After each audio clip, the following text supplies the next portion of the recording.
pendant 1 minute, on peut juste, avec nos propres mots, dire que le Seigneur est véritablement digne de recevoir nos louanges?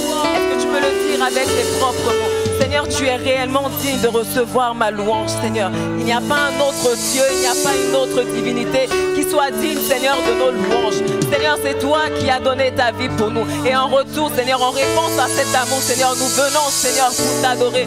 Nous venons t'apporter ce que nous avons de plus précieux, Seigneur. Ah, Seigneur, nous venons d'abord t'apporter nos vies, Seigneur, avant de t'apporter notre louange, avant de t'apporter nos acclamations, avant de t'apporter, Seigneur, quoi que ce soit. Nous t'offrons d'abord nos vies, Jésus. Nous t'offrons d'abord nos vies, Seigneur, comme ce sacrifice saint, agréable et parfait, ce qui sera de notre part un culte raisonnable, un culte raisonnable. Seigneur, tu es digne de ma louange, tu es digne de ma louange, Seigneur. Et il n'y a absolument rien, Seigneur, qui fera taire cette louange dans ma vie. Il n'y a absolument rien qui fera taire cette louange dans ma vie. Il n'y a rien qui fera taire cette louange, Seigneur, dans ma vie. Ah, tu es digne, Seigneur, digne de ma louange, Seigneur, digne de mon adoration, digne de nos actions de grâce et de nos acclamations, digne de nos acclamations, digne de nos acclamations, de nos cris de joie. Ah, Père, tu es digne. Seigneur, tu es réellement digne. Ah, tu es digne, Seigneur. Alléluia.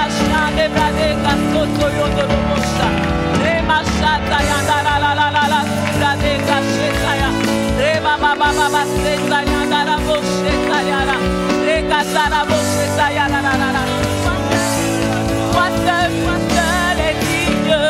Toi seul est digne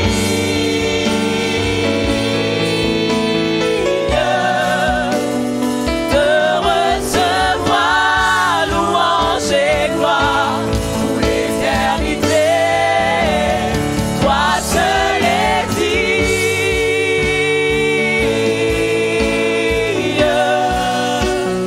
de recevoir louange et gloire pour l'éternité. Alléluia. Alléluia. Gloire à Jésus. Gloire à Jésus. Alléluia. Ah Seigneur, tu es merveilleux. Tu es merveilleux, Jésus. Est-ce que dans cette disposition, nous pouvons en même temps préparer nos offrandes, nos dîmes, nos libéralités et tout ce que nous avons prévu pour le Seigneur? Père, je prie que tu sanctifies ces offrandes et qu'elles servent véritablement à l'avancement de ton œuvre. Au nom de Jésus.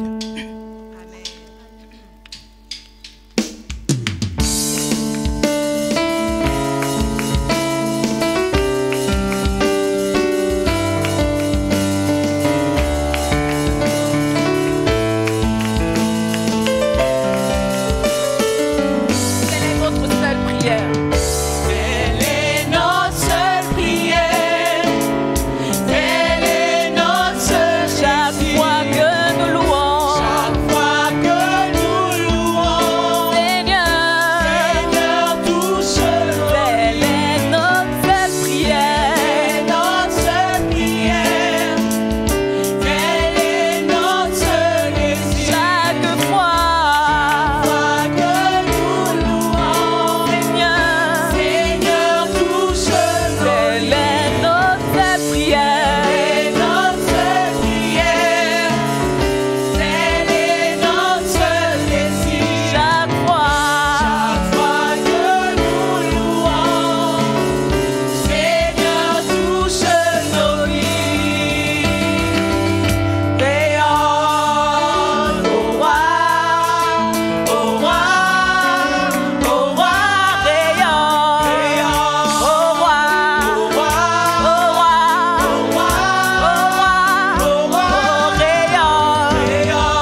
pour danser. Hein? C'est pour le roi des rois que tu dansais, pas pour moi. Donc en même temps, si tu veux, tu ne danses pas. Mais nous, on va danser. Je danse pour toi. Je danse pour toi. Je danse pour toi, Seigneur. Je danse pour toi. Je danse pour toi. Je danse pour toi. Je danse pour toi, Seigneur. Je danse pour toi, Yahweh. Je danse pour toi. Danse pour toi, Jésus. Je danse pour toi. Danse pour toi, Jésus. Je danse pour toi, Seigneur. Moi, je danse pour toi, Jésus. Je danse pour toi. Danse pour toi, Jésus. Je danse pour toi. Danse pour toi, Jésus. Je danse pour toi, Seigneur. Moi, je danse pour toi. Je danse pour toi. Je danse pour toi. Je danse pour toi, Seigneur. Je danse pour toi. Je danse pour toi. Oui, je te célèbre. Je danse pour toi, Seigneur. Moi, je te célèbre. Je te célèbre. Je te célèbre. C'est le Seigneur Jésus.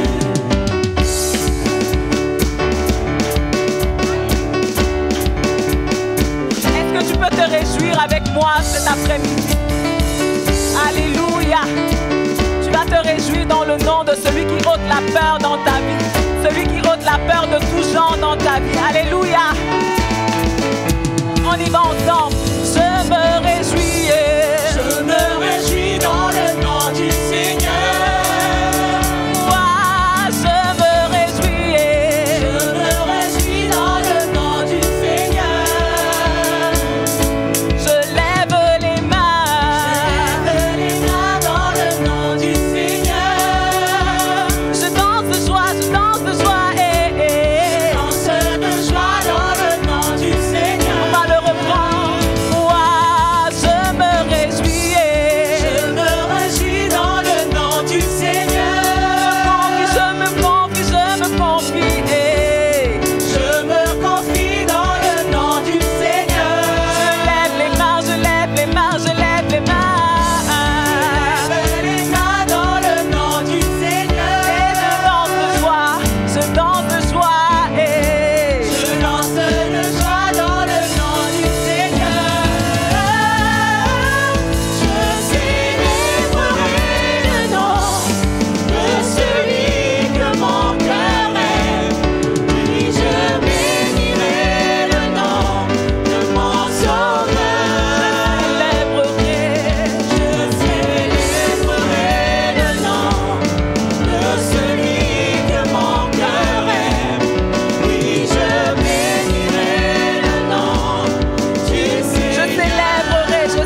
je danse de joie pour Jésus. Danse de joie dans le nom du Seigneur.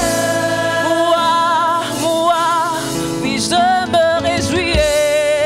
Je me réjouis dans le nom du Seigneur. Je me confie dans le nom du Seigneur. Je me confie dans le nom du Seigneur. Je lève mes mains devant le roi de gloire. Je lève les mains dans le nom du Seigneur. Je danse de joie pour Jésus, pour Jésus. Je danse de joie dans le nom du Seigneur. Je célébrerai le nom de celui que mon cœur aime. Oui, je bénirai le nom de mon Sauveur. Je célébrerai. Je célébrerai le nom De celui que mon cœur aime. Oui, je bénirai le nom du Seigneur. Est-ce que tu peux bénir le nom du Seigneur?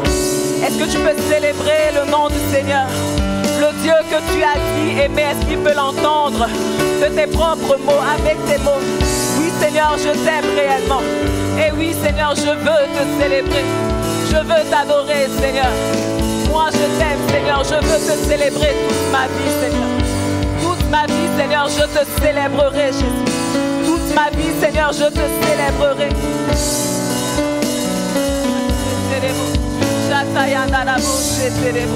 Je célébrerai, Seignor, ton nom. Tant que tu mettras du souffle dans ma vie, Seignor, je continuerai de te célébrer, Seignor. Je continuerai, Seigneur, d'élever ma foi en louange, Seigneur. Ah, je l'ai dit, Seignor, il n'y a rien qui va faire taire ma louange, Seigneur. Il n'y a rien qui va faire taire ma louange. Oui, Seigneur, nous l'avons vu. Qui nous séparera de l'amour de Dieu manifesté en Jésus? Qui nous séparera, Seignor? Ce n'est pas la mort qui me séparera de ton amour. Ce n'est pas le péril qui me séparera de ton amour. Ce n'est pas le manque qui me séparera de ton amour. Ce n'est pas la peur, Seigneur, qui me séparera de ton amour, Jésus. Ah, oui, Seigneur, mon cœur t'aime. Mon cœur t'aime, Seigneur. Et ma louange ne cessera pas, Seigneur. Ma louange ne cessera pas. Ma louange ne cessera pas, Seigneur. Ma louange ne cessera pas. Est-ce que tu peux dire au Seigneur, oui, ma louange ne cessera pas. Ma louange ne cessera pas, peu importe les vents. Peu importe les vents qui vont souffler. Peu importe les vents qui vont souffler. Peu importe les tornades qui vont s'élever. Peu importe les embûches qui seront dressées devant moi. Seigneur, ma louange ne cessera pas. Ma louange ne cessera pas, Seigneur. La peur ne va pas m'handicaper. La peur ne va pas m'enlever cette joie de te servir. La peur ne va pas m'enlever, Seigneur, le droit de te célébrer. La peur ne va pas m'enlever, Seigneur, le droit de venir devant ta face et de crier devant toi, Seigneur. Je continuerai de chanter ta louange, Seigneur. Je continuerai de le faire, Seigneur. Rema shatayanda la la bo shitayanda. Rema sheketeliende rebo shatanala. Rekatayanda la bo shekatayanda la bo shetayanda la. Rema shekatayanda la la. Ah oui, Seigneur. Oui, Seigneur, ma louange continuera. Ma louange continuera, Jésus. Rema shatayanda. Oui, ce feu continuera de brûler. Ce feu continuera de brûler. Ce feu continuera de brûler. Ce feu continuera de brûler. Ce feu continuera de brûler. Ce feu continuera de brûler, Jésus.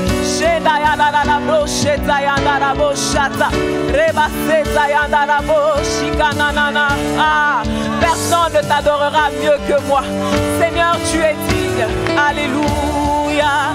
Seigneur, tu es digne. Seigneur, tu es digne.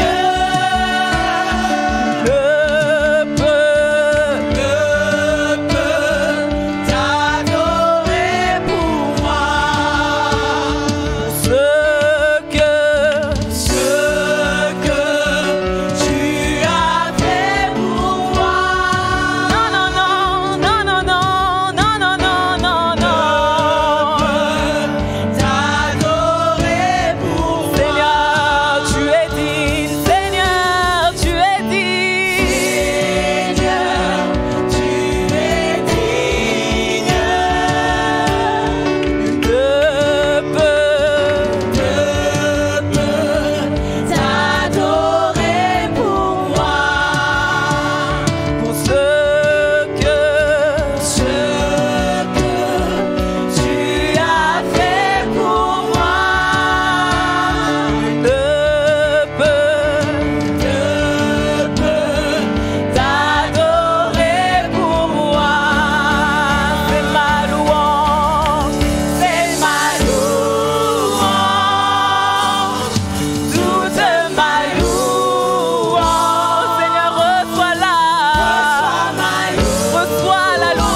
pas, je ne me tairai pas. Non, je ne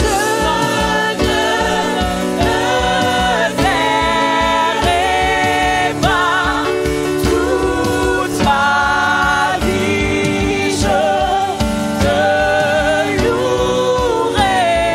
Tant que je respire, Tant que je respire,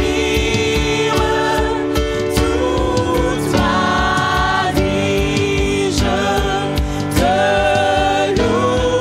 non, non, non, non, non, non, non, non, non, je ne me tairai pas. Je ne me tairai pas. Toute ma vie, je te louerai. Et tant que je respire, Tant que je respire, toute ma vie, je te louerai. ma louange, c'est ma louange. C'est ma louange, toute ma louange. Seigneur, reçois-la. Reçois ma louange, toute ma louange. Ma louange, ma louange. Toute ma louange. Agrée ma louange. Reçois ma louange,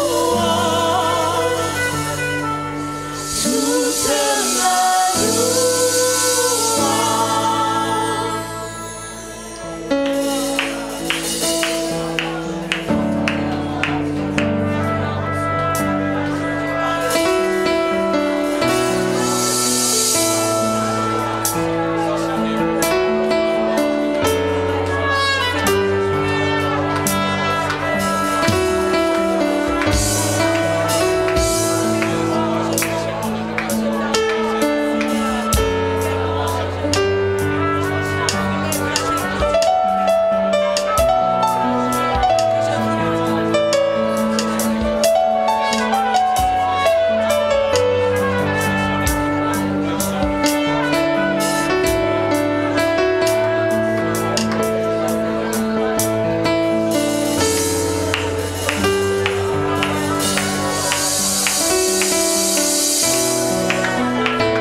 Seigneur, reçois notre louange en ce matin. Saint-Esprit de Dieu,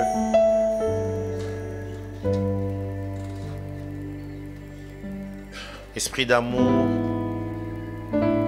Esprit de force, Esprit de sagesse.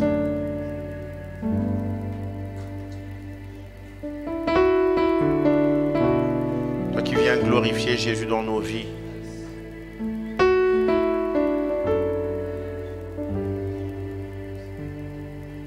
Nous t'aimons, Saint-Esprit.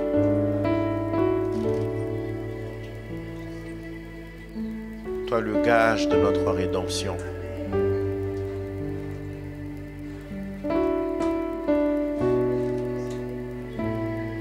Tu es la preuve que nous ne sommes pas orphelins. Quand Jésus disait, voici, je suis avec vous tous les jours jusqu'à la fin du monde, il pensait au Saint-Esprit.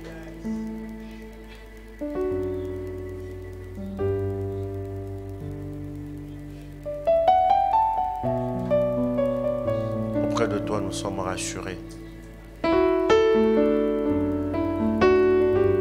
Seigneur, merci. Ta parole est esprit, ta parole est vie.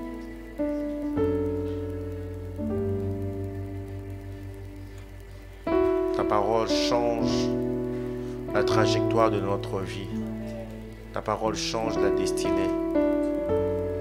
L'ami fidèle, Jésus.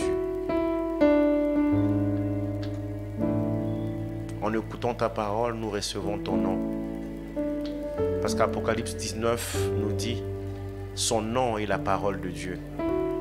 À chaque fois que la parole de Dieu est proclamée, c'est Jésus qui est élevé. Saint-Esprit de Dieu, merci pour ce temps, au nom de Jésus. Amen.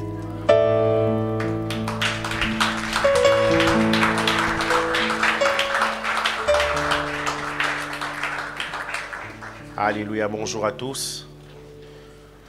Nous allons ouvrir nos Bibles dans Genèse chapitre 3, le verset 9 à 10. Genèse 3, 9 à 10. La Genèse qui est le livre de tous les commencements. Mais l'Éternel Dieu appela l'homme et lui dit, où es-tu? La première fois que Dieu cherche quelqu'un, c'était dans le livre de la Genèse. Il répondit, j'ai entendu ta voix dans le jardin et j'ai eu peur parce que je suis nu et je me suis caché. J'ai eu peur. On peut reprendre nos places. Nous voulons partager autour de ce sous-thème, la guérison des racines de la peur. Si nous pouvons avoir la guérison des racines de la peur, nous pouvons être rassurés de notre bonne santé émotionnelle, de la bonne santé de notre âme. Parce que Dieu désire que nous prospérions à tous égards et que nous soyons en bonne santé, comme prospère l'état de notre âme. Et c'est indispensable. Et ce texte nous parle de quelque chose qui arrive dans la vie d'Adam. Il ressent quelque chose qu'il n'avait jamais ressenti auparavant. Lui qui était en communion avec le Créateur. Et à cause de la transgression de la loi qui lui fixait une limite, cette loi consistait à ne pas toucher à l'arbre de la connaissance du bien et du mal. Il pouvait manger à tous les arbres, sauf à l'arbre de la connaissance du bien et du mal. Et il a transgressé cette loi et il se cache. Je ne sais pas comment il a fait, il a osé quand même se cacher de Dieu. Il dit à Dieu, j'ai entendu ta voix dans le jardin et j'ai eu peur. J'ai eu peur. Et nous voyons très bien que la peur d'Adam reposait sur la séparation d'avec Dieu. Nous voyons bien que la peur d'Adam avait une racine, la séparation d'avec Dieu. Et partant de ce texte, nous remarquons une chose, c'est que la peur, chaque peur a une racine. Chaque peur a une origine. La peur ne vient pas gratuitement. Il y a toute une histoire derrière une peur. Ici, pour Adam, c'est l'absence de Dieu. L'absence de Dieu suscite la peur. Et cette peur devient une maladie dans l'âme. Chaque peur a une racine, chaque peur a une origine. Et cette racine de la peur peut aller jusqu'à déformer nos actions, à déformer nos réactions. Et comme je l'ai dit au premier service, il est très très très rare que celui qui a peur admette qu'il a peur. Oh non, ça va, je maîtrise la situation. Rares sont les gens honnêtes qui disent j'ai peur. Surtout les hommes, ils se cachent. Non, ça va, je maîtrise. Mais les femmes encore, on peut voir quand elles ont peur. Et la peur peut exercer un contrôle sur les hommes et sur les femmes. Satan, il s'en sert très très bien. C'est son élément pour nous contrôler. Et nous voulons voir quelques racines de la peur. Au premier service, on a donné certains certaines racines. Et en ce second, nous allons poursuivre. Nous avons parlé de la peur de l'abandon, la peur qui est liée à l'abandon, au rejet. Celui qui a été abandonné, même une fois dans sa vie, s'il ne traite pas cet abandon, il va se retrouver entouré de la peur de l'abandon, la peur du rejet, la peur de ne pas réussir parce qu'on a tellement échoué. On a cité toutes ces peurs-là. Il y a aussi la peur liée à l'avenir. La peur, il y a des gens qui ont une peur liée à l'avenir parce qu'ils ne savent pas de quoi sera fait l'avenir. Il y a des parents qui ont cette peur qui est liée aussi à l'avenir de leur enfant. En Genèse 21, 15 à 16, Agar est chassée avec son fils Ismaël. Ils arrivent dans le désert de Beersheba. Et quand l'eau de l'outre fut épuisée, il avait juste une petite nourriture pour son enfant. Elle laissa l'enfant sous un des arbrisseaux et alla s'asseoir vis-à-vis à une portée d'arc, car elle disait que je ne voie pas mourir mon enfant. Il n'y a plus d'espoir, que je ne voie pas mourir mon enfant. Elle s'assit donc vis-à-vis de lui, éleva la voix et pleura. Elle élève la voix et pleure parce qu'elle s'est dit, certainement elle va mourir. Quel avenir pourrais-je lui donner? C'est comme si son présent ne pourra pas lui donner un avenir radieux. On nous dit dans Genèse 17, Dieu entendit la voix de l'enfant et l'ange de Dieu appela du ciel Agar et lui dit, qu'as-tu Agar? Et Dieu commence par dire, ne crains point. À chaque fois dans la Bible, quand Dieu dit à quelqu'un ne crains point, cela sous-entend que la personne a peur. Ne crains point. Dans la Bible, nous voyons aussi une autre forme de peur. Jérémie avait connu cela. C'était particulier, c'était la peur de répondre à l'appel du Seigneur. Et cet appel était lié au ministère pour devenir prophète. Il a présenté plusieurs excuses. Dans Jérémie 1, 6 à 8, Dieu l'appelle, il dit, je t'avais connu avant même que tu sois tissé dans le ventre de ta mère, ainsi de suite. Il dit, ah Seigneur éternel, voici, je ne sais pas parler, car je suis un enfant. Je ne sais pas parler, je suis un enfant. Éternel me dit, ne dis pas, je suis un enfant. Je t'enverrai, car tu iras vers tous ceux auprès de qui je t'enverrai et tu diras tout ce que je t'ordonnerai. Ne les crains point. Jeune, il s'est dit, c'est impossible que ces gens-là puissent m'écouter.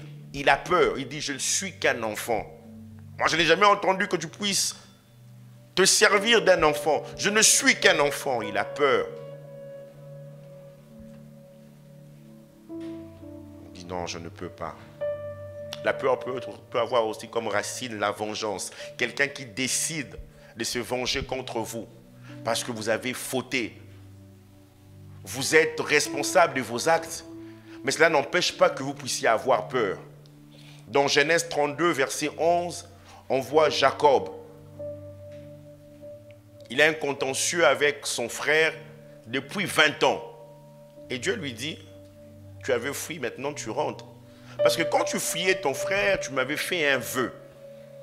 Tu m'avais dit, si je te bénis, tu payeras la dîme de tout ce que tu recevras comme revenu, premièrement. Et deuxièmement, le lieu où tu t'es couché là, tu t'étais couché dans Genèse 28, deviendra la maison de l'Éternel. Alors moi je n'oublie pas. Est-ce qu'il y a quelqu'un qui a fait un vœu à l'Éternel, qui n'a pas accompli? Dieu n'oublie pas. Dieu dit, Jacob, la première partie du vœu, tu l'avais accompli, tu avais payé ta dîme. Sinon, Dieu lui aurait rappelé. Pendant les 20 ans, oui, tout ce que tu recevais, tu donnais. Mais tu m'avais aussi promis de me bâtir un hôtel à Bethel. Alors retourne. Retourner dans sa patrie, c'est devoir régler une affaire laissée il y a 20 ans. Peut-être que tu es là en ce matin, tu n'as pas résolu certains problèmes qui t'attendent, d'où tu devras partir. Et dans Genèse 32, 11, il va faire une prière. Il dit au Seigneur, je ne suis pas digne de toutes les grâces que tu m'as faites. Voilà, j'ai passé ce Jourdain avec un bâton. Voilà, je forme 2 camps. Et pour verset 11, il dit, délivre-moi, je te prie, de la main de mon frère, de la main d'Ésaü, car je crains qu'il ne vienne et qu'il ne me frappe avec la mère et les enfants. J'ai peur. Il y a une racine à cette peur. Probablement toute sa vie, même chez Laban, il avait tout le temps peur. Peut-être même il rêvait même d'Ésaü. La Bible nous dit quoi dans Isaïe 57? Quand on est méchant, il y a point de paix. Point de paix pour le méchant. Il avait agi avec méchanceté. Alors que lui, alors que ce même Jacob, il avait les promesses de Dieu. Il a voulu aider Dieu dans la façon de faire. La peur aussi peut être engendrée par le nombre d'ennemis que nous avons. On leur a rien fait, mais ils nous haïssent. Dans la Bible, il y a ce passage dans Psaume que Christ répond, qui concernait aussi Christ. Ils m'ont haï sans cause. Et dans Psaume 64, verset 2, « Ô Dieu, écoute ma voix, quand je gémis. Protège ma vie contre l'ennemi que je crains. » Le psalmiste est honnête, il dit, « Je crains cet ennemi, alors protège ma vie. » Il y a de ceux-là aussi qui ont peur. Et la racine de cette peur, c'est la confusion. Être confus dans la vie. Isaïe 54, verset 4, Dieu fait cette promesse à Jérusalem. Il dit, ne crains pas, car tu ne seras point confondu. Jérusalem craignait d'être confondu. Tu ne seras pas confondu. Ne rougis pas, car tu ne seras pas déshonoré. Là où il y a la confusion conduit au déshonneur. La peur peut être aussi liée à la taille de l'ennemi. Ce n'est pas tous les ennemis que l'on craint. Mais quand il y a des ennemis, il y a des situations qui sont ennemies mais que l'on maîtrise. Mais dans la vie, on n'aura pas toutes les situations que l'on maîtrise. On aura des situations qui nous dépassent. La peur même de la taille, liée à la taille de l'ennemi. Deutéronome 20, versets 1 à 9. Lorsque tu iras à la guerre contre tes ennemis et que tu verras les chevaux et des chars, et un peuple plus nombreux que toi, Dieu dit, tu ne les craindras point. Parce que la réaction normale lorsqu'on voit la taille de l'adversaire, la taille de l'ennemi, c'est la crainte. Au verset 3, il leur dit encore, écoute Israël, vous allez aujourd'hui livrer bataille à vos ennemis. Que votre cœur ne se trouble point. À la peur est associé le trouble. Soyez sans crainte. Ne vous effrayez pas. Il y a la frayeur. La frayeur est définie comme une peur très vive. Même dans la peur, il y a des dimensions. La frayeur, une peur très vive. Généralement passagère, on dit, et quelquefois peu justifiée. Mais ça nous saisit. Ne vous effrayez pas. Ne vous épouvantez pas devant eux. Peur, trouble, frayeur, épouvante. C'est-à-dire une peur violente et soudaine, causée par quelque chose de menaçant. Une vive inquiétude. C'est cela l'épouvante. La peur aussi d'être exclu. On ne comprend pas la peur d'une personne, mais c'est à cause d'une exclusion. La personne risque d'être exclue.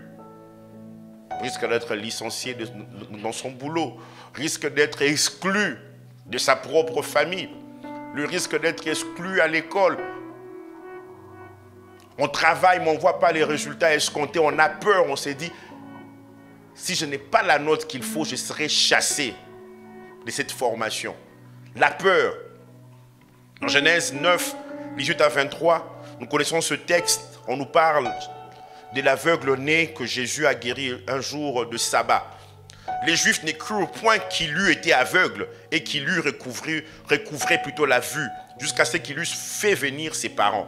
Et ils les interrogèrent disant, « Est-ce là votre fils que vous dites être né aveugle? Comment donc voit-il maintenant ?» Ses parents répondirent, « Nous savons que c'est notre fils et qu'il est né aveugle. Mais comment il voit maintenant ou qui lui a ouvert les yeux? C'est ce que nous ne savons. Interrogez-le lui-même, il a de l'âge, il pourra parler de ce qui le concerne. » Vous savez, la peur peut te conduire même à devenir menteur. Il y a des gens qui mentent pour tout. Même là où il ne faut pas mentir, la personne ment. Écoutez le verset 22. Ses parents dirent cela parce qu'ils craignaient les Juifs.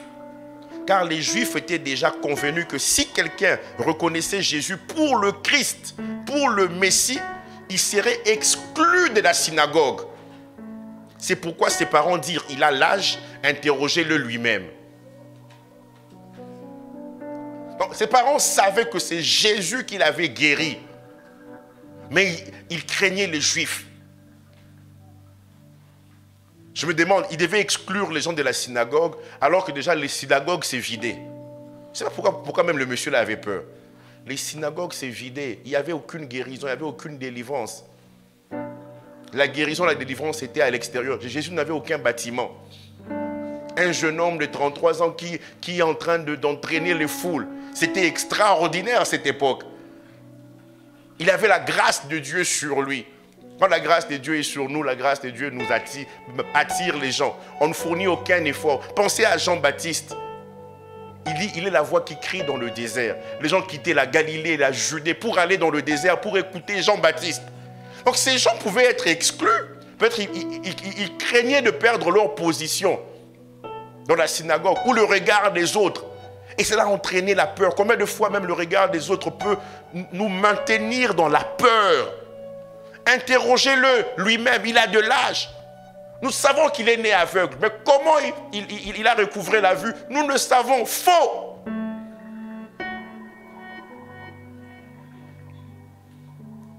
Et à cela, il y a plusieurs autres peurs que nous avons mentionnées au premier service. La peur de la solitude. Il y a des gens qui veulent viscéralement être avec les gens. Seulement entourés. Vous savez, Dieu nous a créés pour apprendre à être seuls, mais aussi avoir des relations interpersonnelles, avoir les deux. Si on aime la solitude, on n'aime pas être avec les gens, c'est un problème. Et l'inverse aussi, c'est un problème. On aime seulement être avec les gens, on vit mal la solitude, le fait d'être seul, c'est un problème. La peur d'être seul, la peur de la mort, ça hante beaucoup de gens. La peur de la maladie. Ah non, j'ai peur. J'ai tellement peur. À 55 ans, voilà, dans ma famille, il y a une telle maladie qui se développe. La peur même de devenir fou. Est-ce qu'il y a des fous dans ta famille? Non. Mais quand j'ai réfléchi, souvent je me vois, je suis folle en train de me ramasser les ordures. Ah! La peur. La peur de perdre une grossesse. La peur de parler en public. La peur, la peur. Quelles sont les conséquences de la peur? Une des conséquences de la peur, c'est l'absence de paix. On a tellement peur, on a la frayeur, on a l'épouvante, on a le trouble. On n'a pas la paix.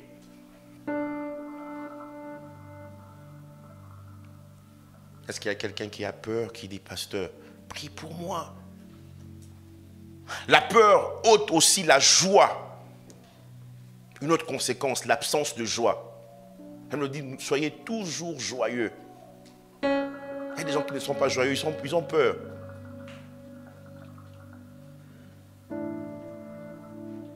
Ils ne veulent pas rire. Non, on dit non. On ne rit pas n'importe comment, il a peur. J'ai pris 1 mois, je ne vais pas rire. La peur. Une autre conséquence de la peur aussi, c'est l'absence d'amour. 1 Jean 4, 18 nous dit, la crainte n'est pas dans l'amour, mais l'amour parfait bannit la crainte. La crainte, il y a une différence entre la crainte de l'Éternel et la crainte qui a comme synonyme la peur. Dieu nous appelle à craindre Dieu, à le respecter, à le révérer, à trembler devant lui. Oui, nous devons avoir la crainte de l'Éternel, qui est le commencement de la sagesse. La crainte de l'Éternel, qui est la haine du mal. La crainte dont il est question ici, c'est la peur. Et une autre conséquence de la peur, c'est les cauchemars. La peur peut provoquer de cauchemars. Job 4, versets 14 à 15, il dit, « Je fus saisi de frayeur et d'épouvante. Tous mes os tremblèrent. Quand nous voyons déjà que ses os tremblent, il y a un lien direct entre l'état de son âme et son état physique, l'état de son corps. Les hommes de science parlent de maladies psychosomatiques. Il y a des maladies, il n'y a aucun médicament. Même les médecins ils vont te poser des questions après, ils vont te dire, probablement c'est dans ton âme. On te donne juste un produit, mais on sait que c'est dans ton âme. Même le médecin sait que là, je ne peux pas aller plus loin. N'est-ce pas, cher médecin? Je ne peux pas aller plus loin. Toi, tu lui dis oui alors que je n'ai pas médecin. Oh. Un esprit, il dit maintenant, un esprit passa près de moi. Ok. Donc, quand il fut saisi des frayeurs et d'épouvante, ce n'était pas une chose simple. Il y avait un esprit derrière. Vous allez me dire, oh non, vous voyez les esprits partout. Oui. Ça peut arriver que cette peur, puisqu'elle est tellement entretenue, ça devient un esprit de peur. Ce n'est pas juste au niveau des émotions, des sentiments. Un esprit passa près de moi. Tous mes cheveux se hérissèrent.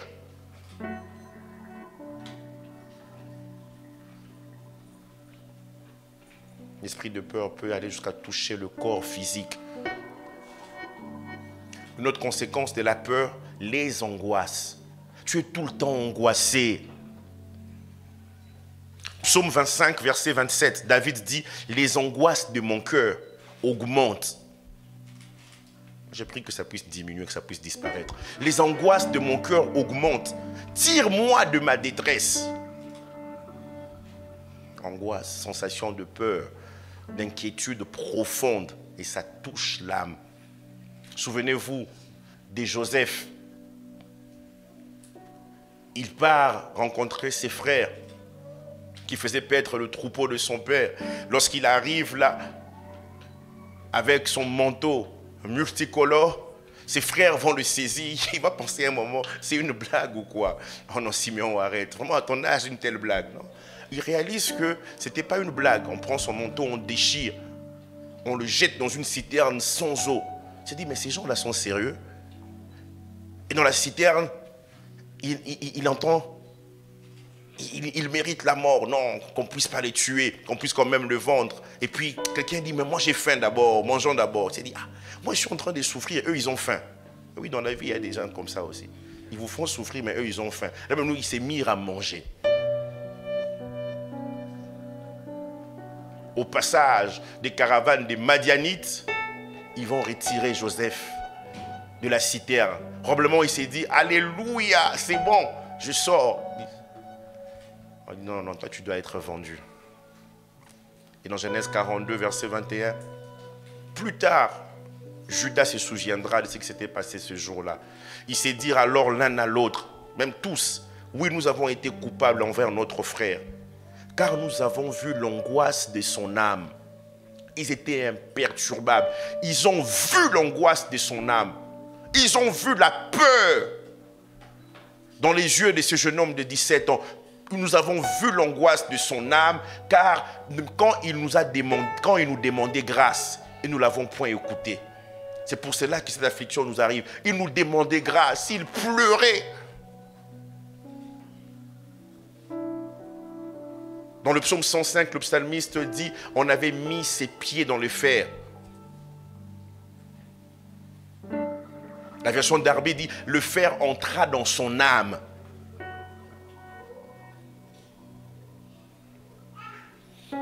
Une autre conséquence de la peur, la timidité.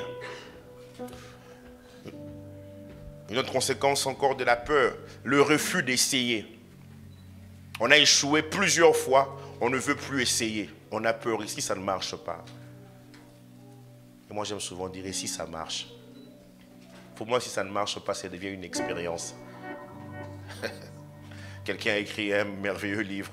Parfois on perd, parfois on gagne, parfois on apprend, je pense. Plutôt que de dire on perd, parfois on apprend. La peur a comme conséquence aussi le découragement. Celui qui a peur se décourage facilement. Et il décourage aussi les autres. On va te dire, ah, ça ne s'est jamais passé. Avant toi, personne n'a pu relever ce défi-là. Deutéronome 20, verset 8, les officiers continuèrent à parler au peuple, continueront à parler au peuple et diront, Deutéronome 20 que nous avons lu, la peur face à la taille de l'ennemi.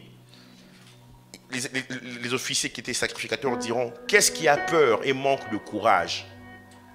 Qu'il s'en aille et retourne chez lui, afin que ses frères ne se découragent pas comme lui. On doit livrer une bataille, un combat, mais c'est une armée plus forte que nous.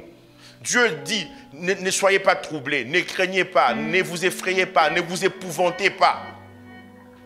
Et les officiers disent, est-ce qu'il y a encore quelqu'un qui a peur et manque de courage, qu'il s'en aille et retourne chez lui,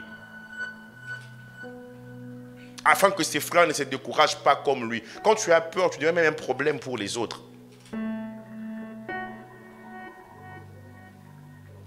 Et une conséquence de la peur, nous l'avons déjà mentionné, l'esprit de peur. Job a vu cet esprit passer près de lui. Tu entretiens cette peur. Mais si le Saint-Esprit pouvait juste t'ouvrir les yeux pour que tu vois cet esprit qui te hante, tu vas le chasser pour de bon. Tous les esprits sont vilains, mais l'esprit de peur est encore plus vilain, plus méchant. Ah, même parmi les démons, non? Dans Matthieu 2, on nous parle de ces démons qui est chassé. Il va chercher des démons plus méchants que lui. Et parmi ces démons plus méchants, il y a aussi l'esprit de peur. Ces crises de panique que tu as, quand tu es tellement stressé, il y a des choses qui t'arrivent. Tout cela vient de l'esprit de peur. Ça devient une oppression même démoniaque.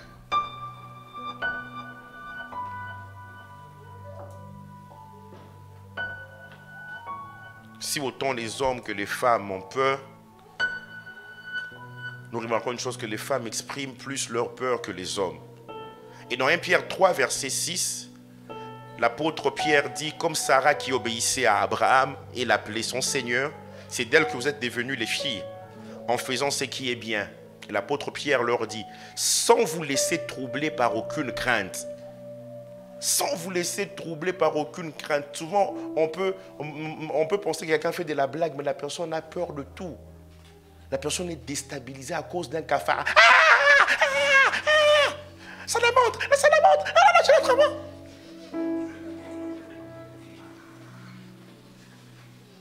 Vous pouvez penser que c'est rien, mais ça a atteint un autre niveau dans la vie de cette personne. Et l'apôtre Pierre dit, sans vous laisser troubler par aucune crainte. Sans vous laisser effrayer.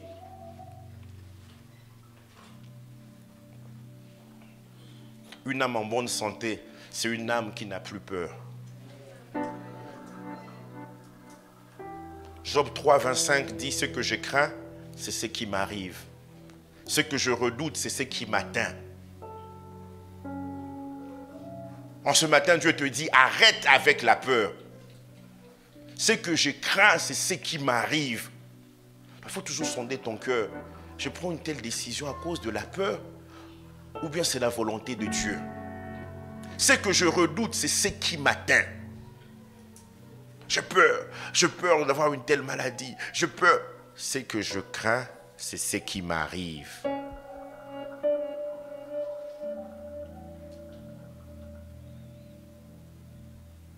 J'ai peur de développer certaines douleurs. C'est tellement fréquent dans ma famille. Ce que je crains, c'est ce qui m'arrive. J'ai peur d'être abandonné. Eh bien, on t'abandonnera. J'ai peur d'être rejeté. Alors, eh bien, on te rejettera. Ce que je redoute, c'est ce qui m'atteint. C'est comme si cette peur que l'on développe envoie un message aux situations. Envoie un message aux gens.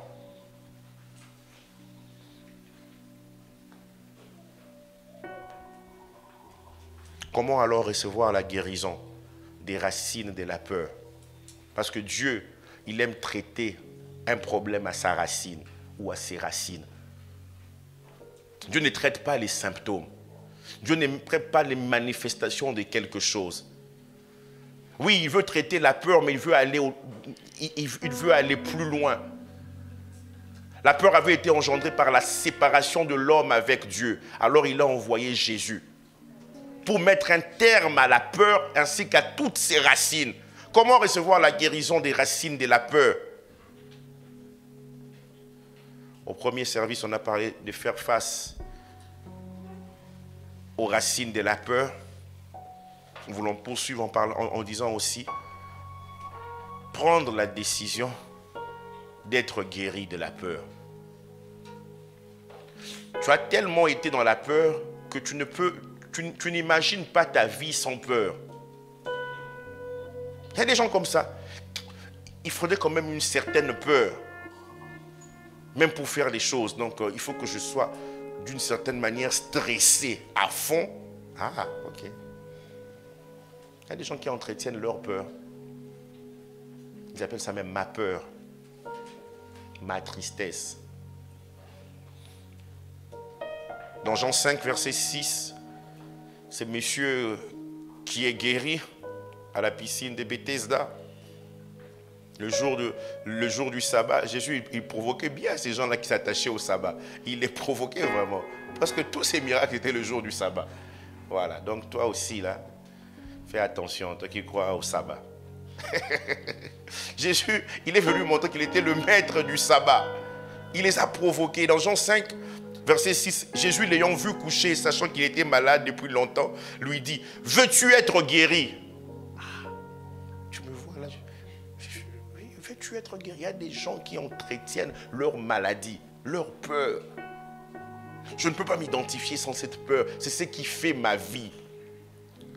Je ne peux pas m'identifier sans ces blessures intérieures, mes blessures. Vous ne savez pas ce que j'ai vécu. Vous ne savez pas, je suis comme ça. Qu'est-ce qu'il y a quelqu'un qui a vécu pire que moi?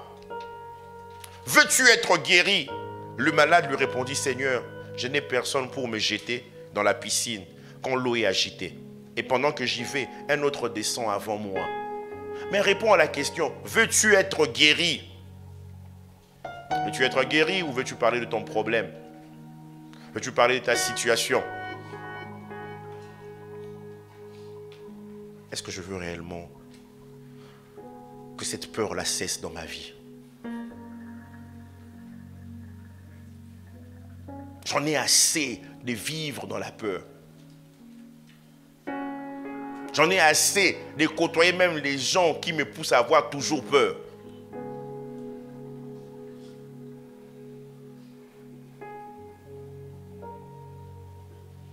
Nous avons aussi la prière.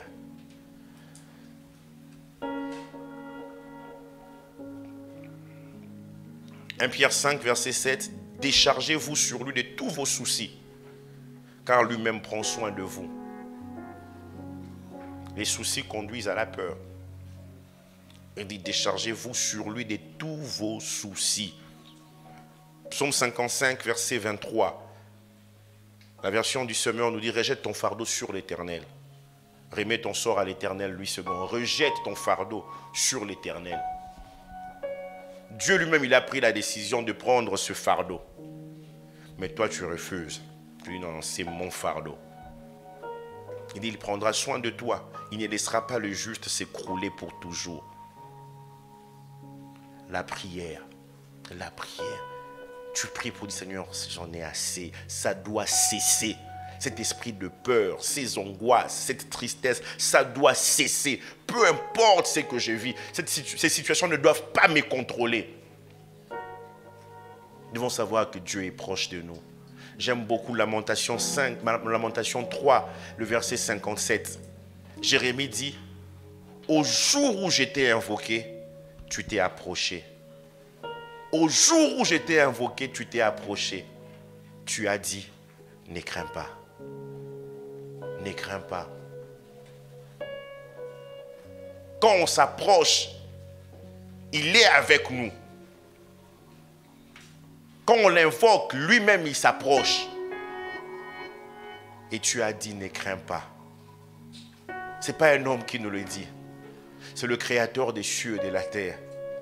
Et il le dit avec une telle force, avec une telle douceur, avec un tel amour. Ne crains pas. Ne crains pas. Comment recevoir la guérison des racines de la peur? La foi en la consolation de Dieu. La foi en la consolation de Dieu. Est-ce que tu crois que Dieu, il est capable de te consoler? C'est lui qui a envoyé le Saint-Esprit, le consolateur. Ésaïe 51, 12 à 13. C'est moi qui vous console. Qui es-tu pour avoir peur de l'homme mortel? Qui es-tu pour avoir peur de cet oncle? Qui es-tu pour avoir même peur de ton père? C'est moi qui vous console. Et du Fils de l'homme pareil à l'herbe. C'est ainsi que Dieu considère le Fils de l'homme. Il est mortel, il est pareil à l'herbe. Et tu oublierais l'Éternel qui t'a fait, qui a étendu les cieux et fondé la terre. Et tu tremblerais incessamment tous les jours devant la colère de l'oppresseur. Tu trembles à chaque fois, tu trembles le jour, tu trembles la nuit. Même quand tu marches, tu trembles. Ah, j'avais l'impression que quelqu'un me poursuivait. Tu regardes, il n'y a personne. Tu tremblerais devant la colère de l'oppresseur parce qu'il cherche à détruire. Où donc est la colère de l'oppresseur? La prière, la foi en la consolation de Dieu, comme cette mélodie. Emmanuel est réellement là. La parole de Dieu, ne négligez pas la parole de Dieu. Lisez-la, méditez-la. Je ne me lasse pas de lire cette parole. Je ne sais même plus combien de fois je l'ai lu en entier, de Genèse à Apocalypse. Je peux dépasser les 18 fois. Mais c'est ma vie.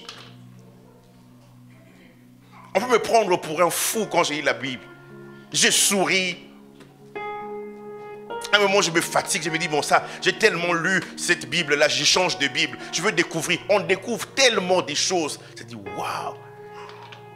Psaume 118, 6. L'Éternel est pour moi. Je ne crains rien. C'est la parole qui me le dit. Je ne crains rien. Que peuvent me faire des hommes? Il y a des situations dans la vie, vous ne maîtrisez rien. Il n'y a que la parole de Dieu. Il n'y a que Dieu qui peut vous soutenir. Il y a quelques mois de cela, nous étions en déplacement, mon épouse et moi, et on a appris que notre fils, un de nos enfants était malade, gravement malade. Qu'il était même hospitalisé. Et j'ai béni le Seigneur. Peut-être toi, pour toi, c'est rien. C'est ce jour-là, c'est après cet événement que j'ai réalisé, quand on n'a pas connu certaines choses, même quelque chose qui peut paraître, entre guillemets, normal pour certains, pour toi, c'est anormal. J'ai réalisé que c'était la première fois qu'un de nos enfants soit hospitalisé. J'ai réalisé vraiment c'est la grâce de Dieu que nos enfants soient toujours en bonne santé. Moi, enfant, en tout cas, j'étais un habitué de la pédiatrie. Jusqu'à ce qu'à un moment je me lève, j'ai dit non, c'est bon Seigneur. Il est bon que je jouisse aussi de ta guérison, de la santé divine. Et il était très malade. On dit là, on ne peut pas le garder, on doit l'hospitaliser. L'épouse et moi, nous n'étions pas là.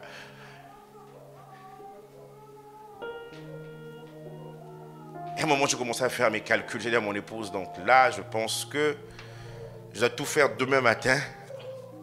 Je rentre. On était même pas dans la capitale, dans une province. Il fallait 8 heures de route. Je rentre. Et dans la suite, il fallait que je prends l'avion pour aller être à ses côtés. Ça arrive samedi. Dimanche, je suis programmé pour prêcher dans 2 assemblées. Mon épouse dans une autre assemblée. Elle dit non, c'est pas possible, prions. J'ai dit non. Et déjà, j'avais déjà prié, le Seigneur m'avait montré que c'était une attaque bien avant. Je me suis dit, bon, en ayant prié, rien n'arrivera. Mais quand, c'était plusieurs semaines auparavant, mais quand finalement c'est arrivé, je peux vous assurer, j'ai prié. Est-ce que vous êtes déjà arrivé de prier, vous avez peur? Bon, vous ça ne vous arrive pas. Donc, je prie, mais j'ai peur. Sinon, on m'a dit, mais calme-toi. Il faut d'abord que ce problème soit réglé. Il faut d'abord la peur soit réglée. Et dans la suite, tu vas prier. J'ai prié, j'ai prié. Je n'ai même pas donné tous les détails du rêve que j'avais fait à mon épouse. Je me suis dit, bon, la maman et les enfants, c'est toujours une relation très spéciale. Donc j'ai prié un moment, j'ai prié en langue pour que le Saint-Esprit seulement... Un moment, j'ai dit, bon, je quitte le salon où nous étions. J'ai dit, bon, je vais dans la chambre. J'ai prié, là, je pouvais rappeler au Seigneur ses promesses. J'ai dit, Seigneur, j'avais vu, je t'avais prié, j'avais renversé tous ces programmes de l'ennemi. J'ai prié, j'ai confessé sa parole. Et j'ai réalisé combien, malgré tout l'amour qu'on peut avoir pour nos enfants, il y a des situations qu'on ne maîtrisera toujours pas dans la vie. Tous mes calculs, me déplacer, 8 heures de route, voilà, il fallait trouver d'abord le vol. Et ce vol-là n'est pas tous les jours pour arriver là où il était. Je me suis dit, Seigneur, ce que je peux faire, c'est de me confier à toi. Je me confie en toi. Toi, tu as tout le temps peur pour ton enfant, tout le temps, tout le temps, tout le temps. Et le diable commencera à utiliser cette peur-là contre toi. Et après, la situation est passée. Je dis, Seigneur.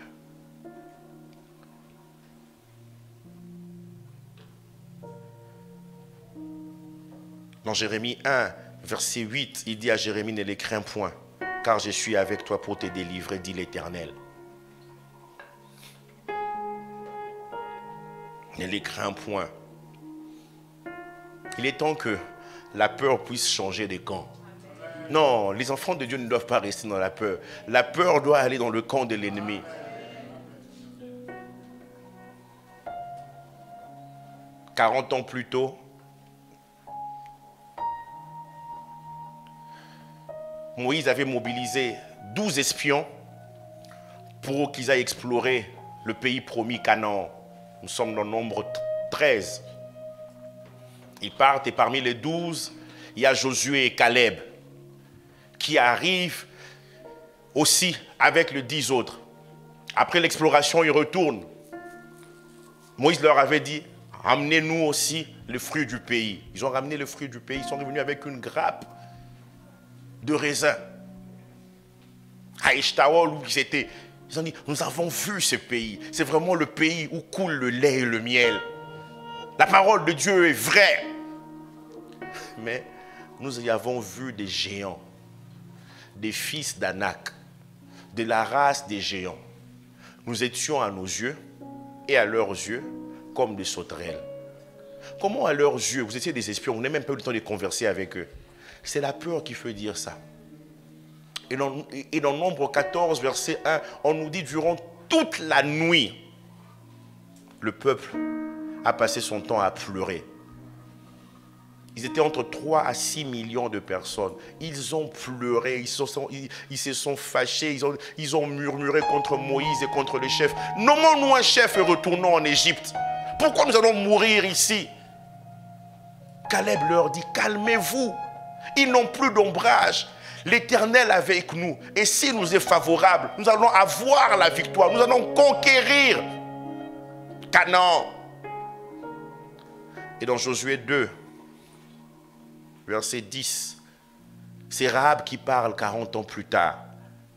Car nous avons appris comment à votre sortie d'Égypte, l'Éternel a mis à sec devant vous les eaux de la mer Rouge.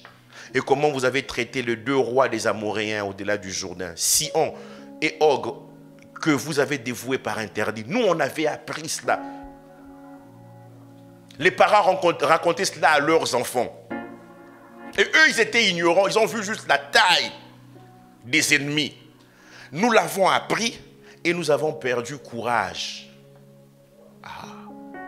Et tous nos esprits sont abattus à votre aspect. Ils n'étaient pas si grands que les Cananéens. Mais il y avait une gloire qui les accompagnait. Car c'est l'Éternel, votre Dieu, qui est Dieu en haut dans les cieux et en bas sur la terre.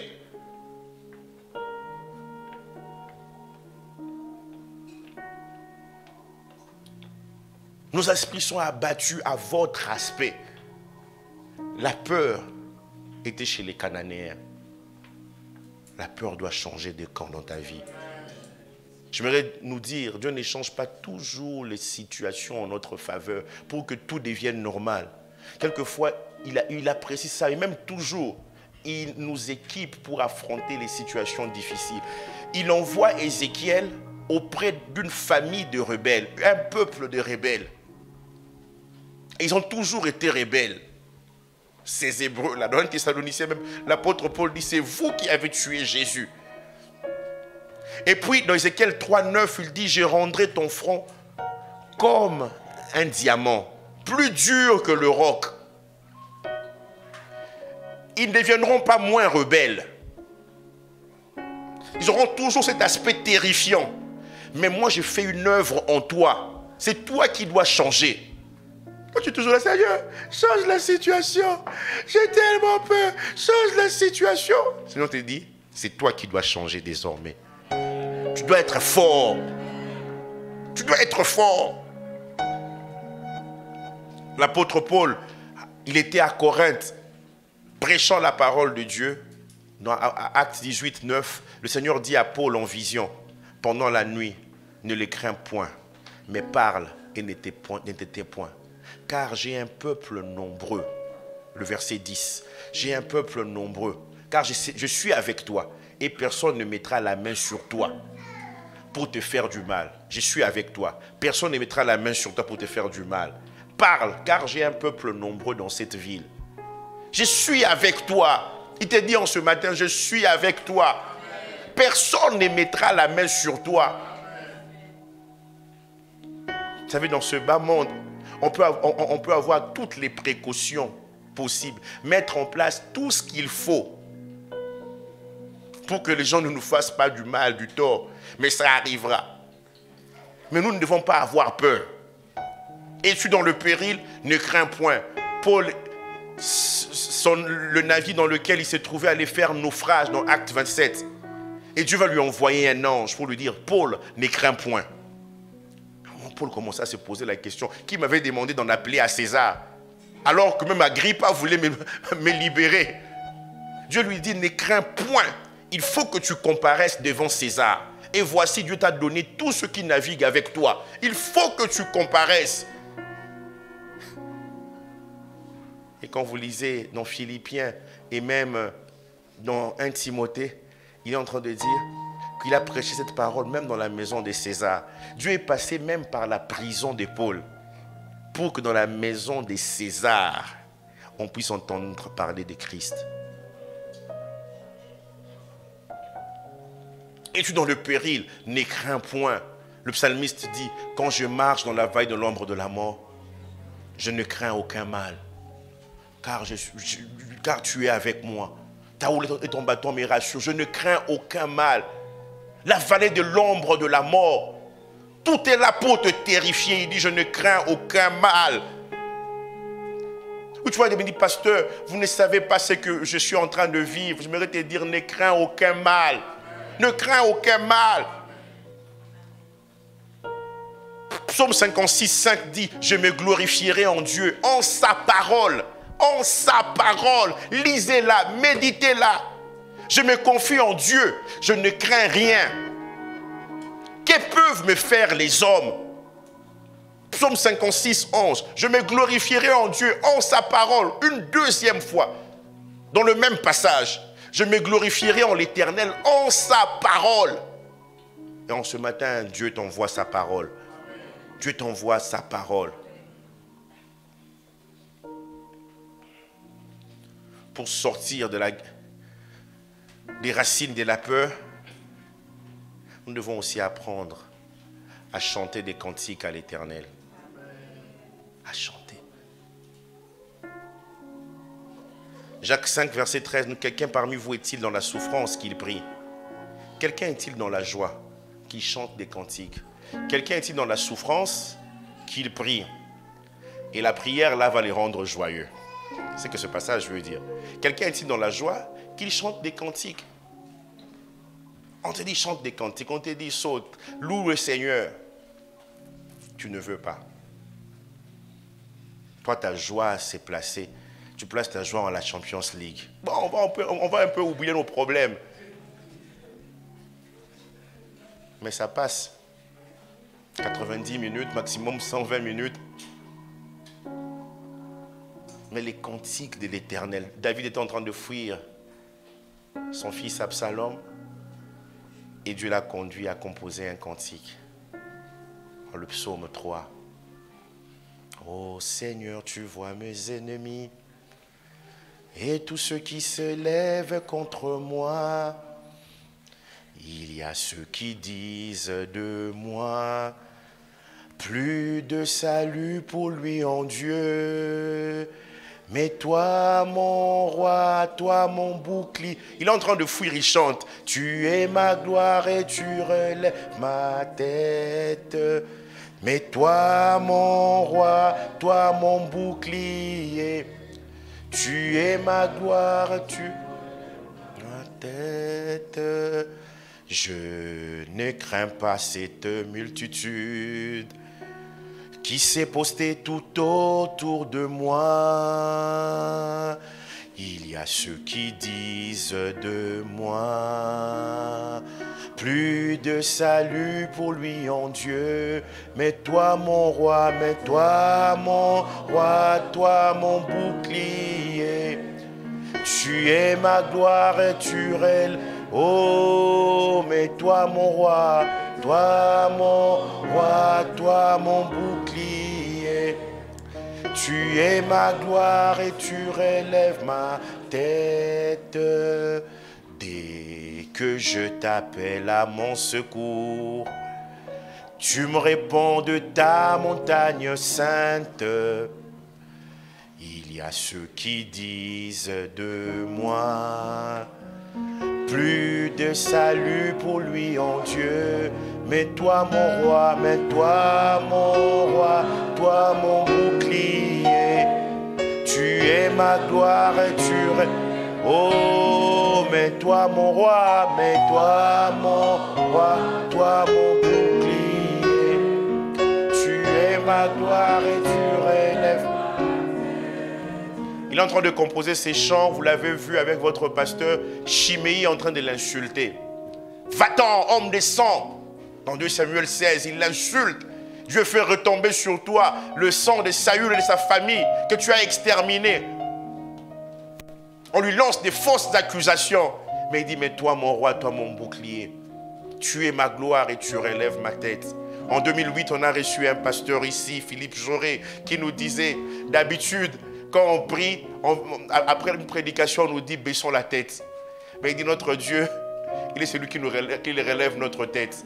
David n'a pas dit il baisse notre tête. Tu es ma gloire et tu relèves ma tête. J'aimerais dire à quelqu'un, Dieu va relever ta tête. Dans le nom de Jésus. Dans le nom de Jésus. Tu es ma gloire et tu relèves ma tête.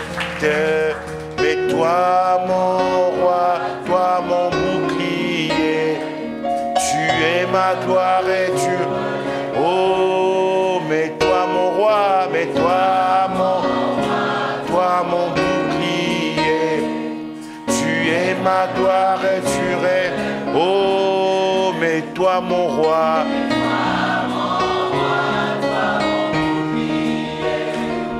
Tu es ma gloire et tu es... Oh, mais toi mon roi.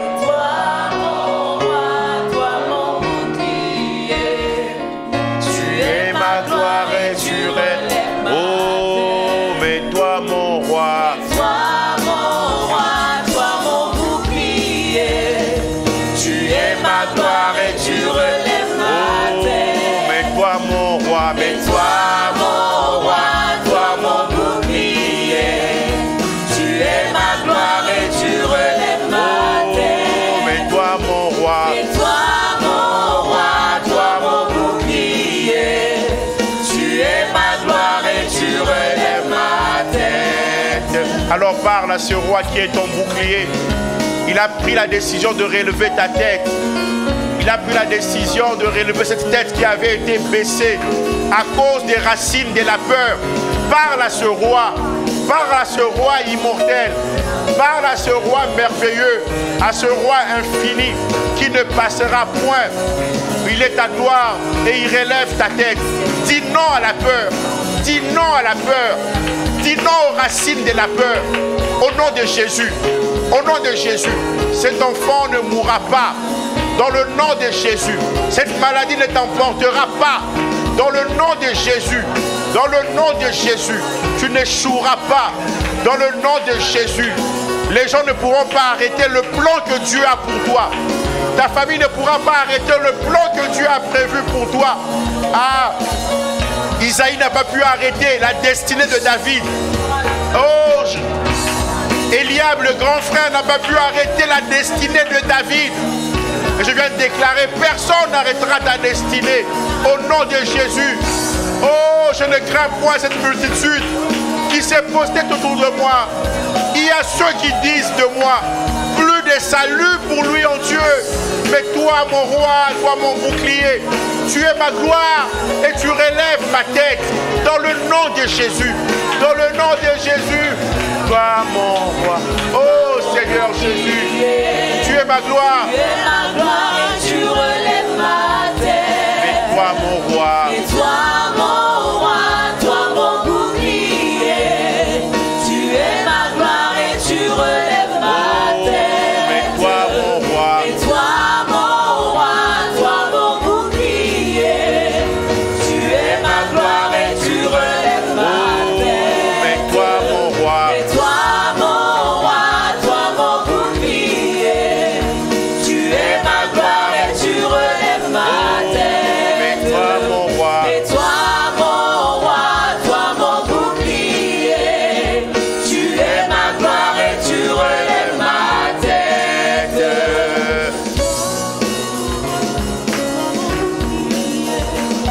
Tu es ma gloire et tu relèves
Alors que nous sommes en train de prier,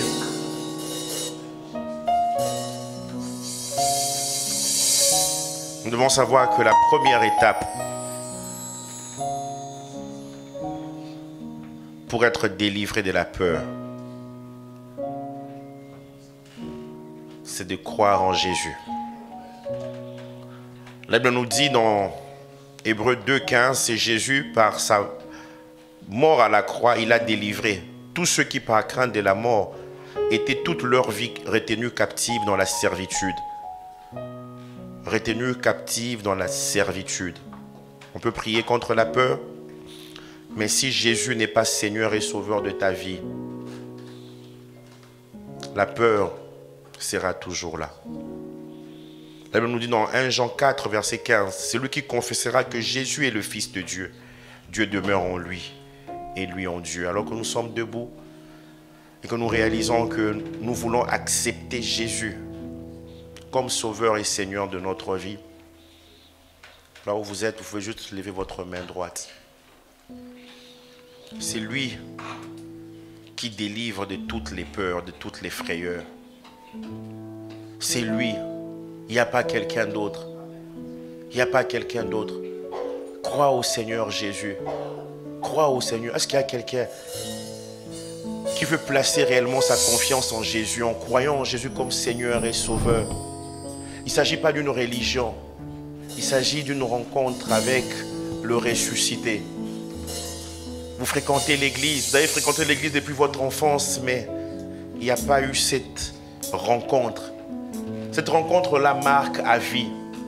Vous êtes là, vous n'avez pas accepté Jésus dans votre vie.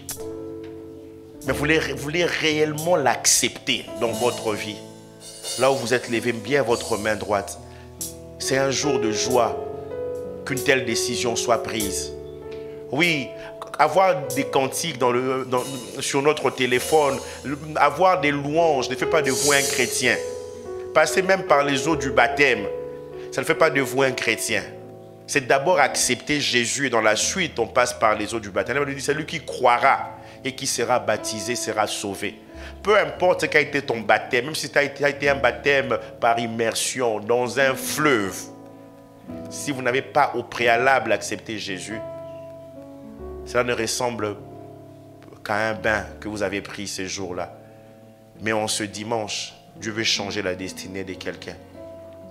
Il veut dire à tous ceux qui l'ont reçu, à ceux qui croient en son nom, elle a donné le pouvoir de devenir enfant de Dieu. Alors que nous sommes tous debout, tu vas lever ta main droite et l'autre main, ou la main gauche sur ton cœur et dire à Jésus, Jésus, je t'accepte dans ma vie.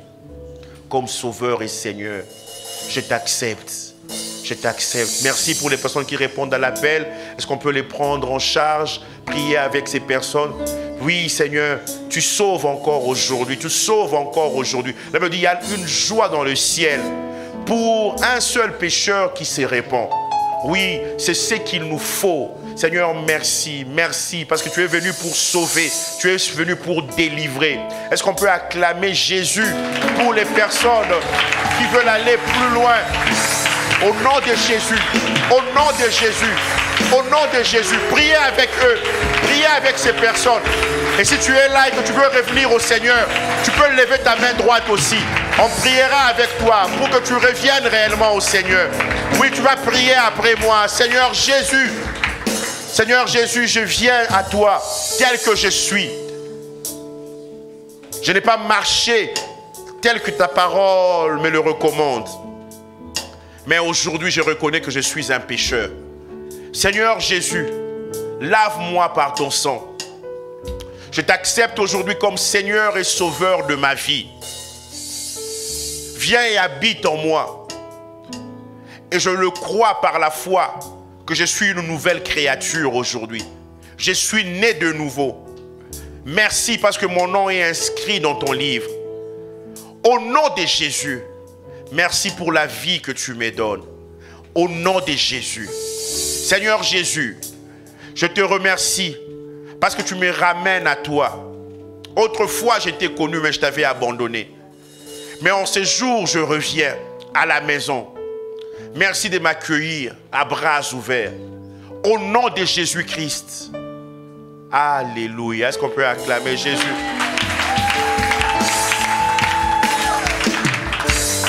Tu es le Dieu d'Abraham, tu es le Dieu de l'alliance, fidèle à tes promesses.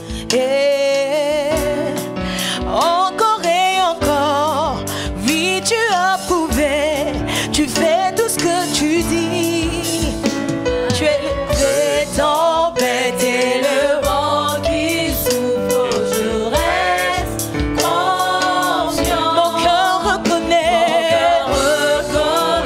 que lorsque tu dis une chose est là, malgré les tempêtes, malgré le tempête et le vent qui souffle, je reste confiant. Mon cœur reconnaît que lorsque tu dis une chose est là, Dieu, tu demeures fidèle, Dieu, tu demeures fidèle pour moi, Dieu, tu demeures, Dieu, tu demeures fidèle pour moi, Dieu, tu demeures, Dieu, tu demeures. Alors pourquoi on restreint? Tu demeures fidèle pour moi. Tu demeures fidèle pour moi. Tu demeures fidèle pour mon frère, pour ma soeur. Malgré les tempêtes. Malgré les tempêtes et le vent qui souffle, oh, je reste confiant. Mon cœur reconnaît que lorsque tu dis une chose, elle arrive dans ma vie, Seigneur.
faire cette prière après moi.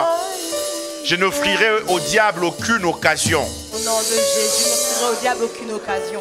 Je n'accorderai aucune place à la peur dans ma vie. Je n'accorderai aucune place à la peur. Au nom de Jésus-Christ. Au nom de Jésus. Quand un homme a peur, Peur. la chose qu'il craint lui arrive. La chose qu'il craint lui arrive. La crainte est un sujet de tourment. La crainte est un sujet de tout. Craindre l'homme, c'est un piège. Craindre l'homme, c'est un piège. Mais l'amour parfait bannit la peur. Mais l'amour parfait bannit la peur. J'ai cherché le Seigneur J'ai cherché le Seigneur. et il m'a entendu. Et il m'a entendu. Il m'a délivré de toutes mes peurs. Il m'a délivré de toutes mes peurs. Dieu ne m'a pas donné un esprit de peur, Dieu ne m'a pas donné un esprit de mais peur. un esprit d'amour, Mais un esprit de d'amour. force De force. et de sagesse. Et de sagesse. Je suis fondé sur la Je justice. suis fondé sur la justice. Alors l'oppression ne s'approchera pas de moi. Alors l'oppression ne s'approchera pas Je de ne moi. connaîtrai ni crainte, Je ne connaîtrai ni crainte, ni terreur. ni terreur. La crainte ne s'approchera pas de moi, La crainte ne s'approchera pas de moi. car c'est le Seigneur qui est ma lumière Car c'est le Seigneur qui est ma lumière. et mon salut. Et mon salut. De qui aurais-je peur? De qui aurais-je peur? Dieu est mon refuge, C'est mon refuge. ma force, Ma force. mon secours, Mon secours. le secours qui ne manque jamais dans le danger. Le secours qui ne manque jamais dans le Je danger. n'aurai donc pas peur.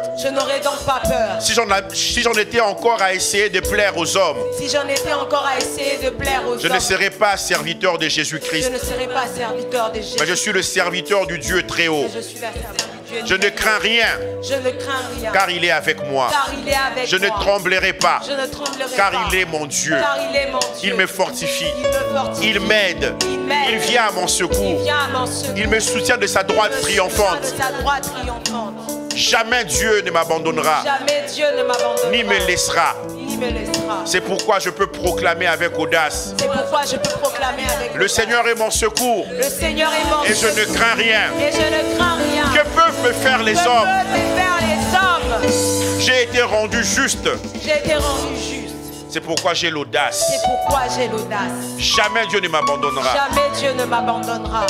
Jamais Dieu ne me laissera. Jamais Dieu ne me laissera. Dans le nom de Dans le Jésus-Christ, nom de Jésus. le Seigneur est mon secours. Le Seigneur est mon secours. Et je ne crains rien. Et je ne crains rien. Que peuvent me faire les Que hommes? peuvent me faire les Ils ne hommes? me feront rien. Ils ne me feront rien. J'ai vaincu le malin. J'ai vaincu les Je suis un plus que vainqueur. Je suis. Voilà pourquoi je place ma foi en Jésus. Au nom de Jésus. Au nom de Jésus. Oh, je place ma foi. Je place ma foi en Jésus. C'est l'encre de mon âme. C'est l'encre de mon âme. Par sa grâce. Par sa grâce, il m'a permis. Il ne faillit jamais. Il ne faillit jamais. Il ne faillit jamais.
Parce que quand tu es avec nous, Seigneur, nous n'avons plus aucune raison de trembler.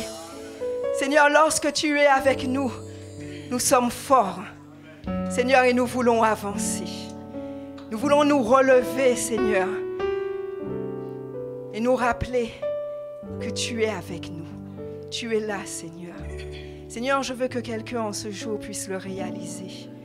Que cette personne puisse réaliser qu'elle n'est pas seule. Malgré ce qui s'est passé, je crois qu'il y a quelqu'un en particulier ici. Le Seigneur veut te montrer qu'il est avec toi. Tu passes par des moments difficiles. Tu as l'impression d'être seul. Mais le Seigneur te dit en ce jour, ne crains point. Le Seigneur l'a toujours dit.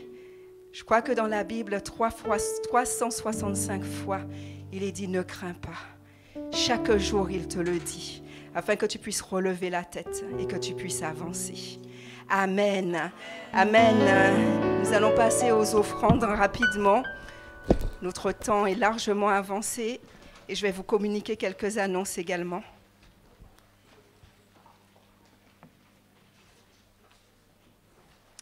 Veuillez noter que la semaine prochaine, nous commençons à partir du mercredi, le nouveau mois, le mois de novembre. Nous avons la semaine de prière, le mercredi 1er novembre et jeudi 2 novembre, à partir de 18h30 à l'Assemblée chrétienne de Rabat, en présentiel. Vendredi, nous avons l'école du Saint-Esprit, comme tous les premiers vendredis du mois. Nous finissons donc à 21h30. Prenez vos dispositions par rapport à cela. Les cours de service à partir du mois de novembre, donc ils vont se dérouler durant le 3e culte et les cours de baptême ont commencé ce jour. Il n'est pas trop tard, vous pouvez toujours vous rapprocher de quelqu'un, vous rapprocher du frère Hippolyte qui n'est pas là, mais vous pouvez toujours monter pour vous faire connaître. Est-ce qu'il y a des personnes qui nous visitent pour la première fois ? Qui assistent au culte pour la première fois, bienvenue, je vais vous demander de vous lever.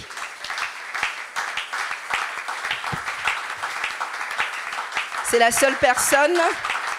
Bienvenue, je pense que vous avez été bénis durant ce culte et nous avons été ravis de faire ce culte avec vous. Je vais vous demander de prendre vos effets et de vous diriger à l'arrière à notre frère béni qui va vous accueillir et qui va s'entretenir avec vous pour vous présenter l'Assemblée chrétienne de Rabat.